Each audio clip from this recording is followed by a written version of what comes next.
સુરત શહેરના police station વિસ્તારમાં રિક્ષામાં પેસેન્જરને બેસાડી નજર ચૂકવી તેઓના ખિસ્સામાંથી રોકડ રૂપિયા, પાકીટ, કિંમતી ચીજવસ્તુ ચોરી લેતા રીઢા આરોપીઓને રિક્ષા સાથે ઝડપી પાડી ગુનાનો ભેદ ઉકેલી કાઢતી કાપોદ્રા સર્વેલન્સ ટીમ.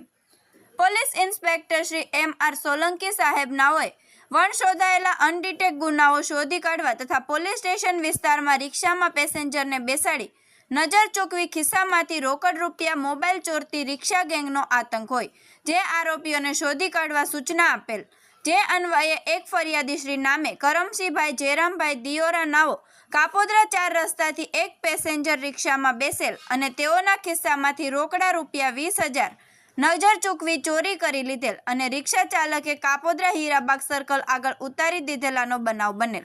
જે ગુના સબર સર્વેલન્સ સ્ટાફના police sub inspector A.L. Pandya સાહેબ નાઓ સર્વેલન્સ સ્ટાફના માણસો સાથે પોલીસ સ્ટેશન વિસ્તારમાં પેટ્રોલિંગમાં હતા.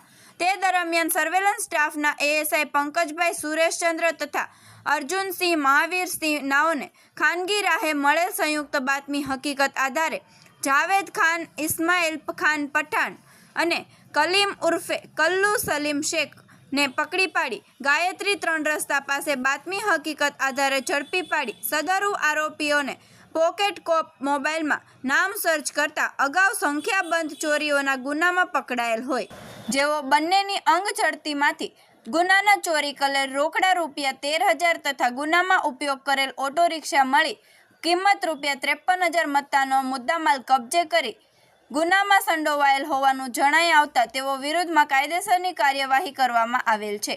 બીજા એક સહ આરોપીઓને વોન્ટેડ જાહેર કરેલ છે જેની તપાસ ચાલુ છે.